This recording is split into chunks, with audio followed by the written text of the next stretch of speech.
Welcome back to another FS25 video. So this one's just going to be a recap of what was released on the 3rd of July by Giants, the FS24 preview video. In this video they started off, they just sort of talked over the trailer that they released the week before, and a couple of things that they've really covered in this video was the new Giants Engine 10 that the game's going to be based on. We also get to see a bit of gameplay from the American map that will be released with the game, and a lot of the sort of footage that they show, it all comes with a little watermark which says that it's not the final release, so hopefully it's going to look a little bit better. So this is where it gets really exciting. You know, I really think that every single version of Farming Simulator has been better than the last, and if this is what the lighting is going to look like, I mean, we're in for a treat. It seems to be that the light is working really well, especially through trees, the light reflecting off the water. I mean, this just looks absolutely amazing. We now seem to have mist in the game as well, which in these previews, you have to agree, looks absolutely fantastic. And here you can see more of that light coming through the trees, reflecting off mist maybe. I think with this version of the game, we're in for quite a visual treat. Here we see some night footage and how the lights are working with the darkness and the mist. It really does seem to give much more of an atmosphere to the game.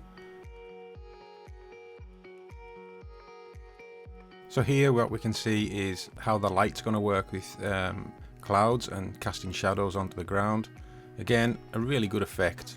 Something that I'm a bit worried about though is, have they just gone to make the map look visually better? How much have they put into improving the gameplay, like from FS22, my biggest bugbear being palette physics? I just hope that what they haven't done is made a pretty game. I really hope that they spent as much time on making it look as visually perfect as they have on improving some of the other issues that were in FS22. Hopefully we'll see more with the stuff that comes out of FS24. And what they're showing here is how they've changed the trees. Apparently the trees are a lot more random now. They don't just well, I think the trees are the same, but they rotate them whenever they're placed in the map, so you end up with a much more realistic looking forest or layout of trees. So what they were showing off here was the reflections. So in the paint on the tractor there, you can see that the trees look they look really good actually. That's pretty good. I don't know if RTX is involved with the Giants 10. Here in the water again, you can see all the trees above the water seem to be coming into perfect mirror image. I think also as well with the water, once we get past this boat, I'm assuming they were flying around in first person view, but it seems as though the water now reacts with things. So just as it goes here, you can see there's like a wake just behind, and here the rivers, the streams, I mean, they look so much better than they did in FS22.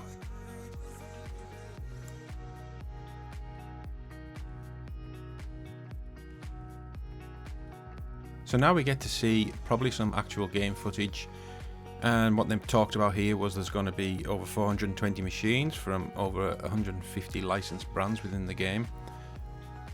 The animal dealer seems to have changed here. What they're saying is that there's actually going to be animals that you can see when you go to buy things. I'm not sure how much of an improvement that is, but something here I just want to make a point of is manure now going to be steaming?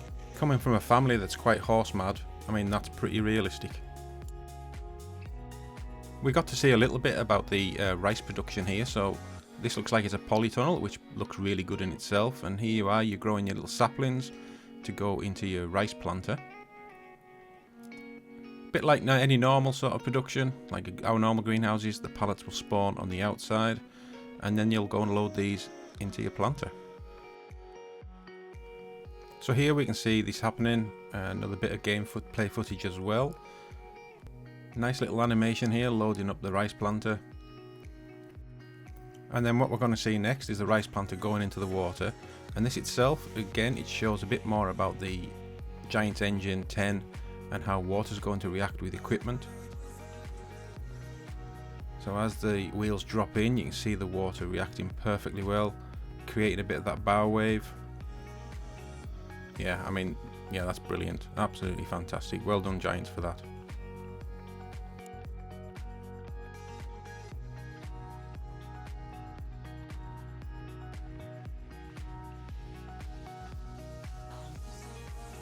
Here we get to see another bit of new equipment that's coming into the game. So this is the one of the rice fields.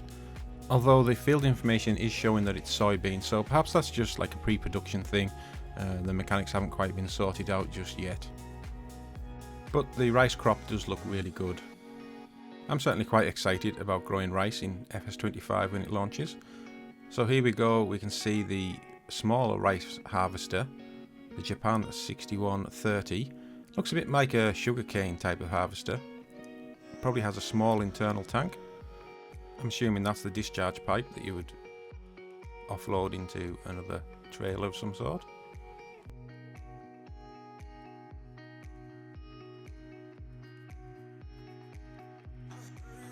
New HUD looks very clean as well, quite a lot of information there, although I am a little bit surprised that they haven't brought DEF into the game. I know that DEF or AdBlue, it's been in the game for, well, certainly in FS22, behind the scenes. There was a thing you could measure there. If you ever had Sim Dashboard, you could see it. But even on these bigger harvesters here, all you can see is the fuel tank and your sort of damage, the gears you're in. There's a GPS, obviously. That's going to be a big thing that we'll hear more about. But there doesn't seem to be any measurement of DEF in the tanks. I'm quite surprised that Giants haven't brought that in, seeing as it's becoming a common thing within Euro 6 and some Euro 5 engines. That's all for this video, so get in the comments and tell me what you think, what you're looking forward to on FS25. It's FarmCon this weekend just gone, so there's going to be a lot more information coming out. Hopefully we'll see more about the ground deformation and more about the GPS and how AI is going to work with GPS. That's definitely something that needs improved from FS22. So again, if you could give the video a like, I'd really appreciate it, and subscribe if you're not subscribed. There'll be more videos coming like this about FS25. See you later.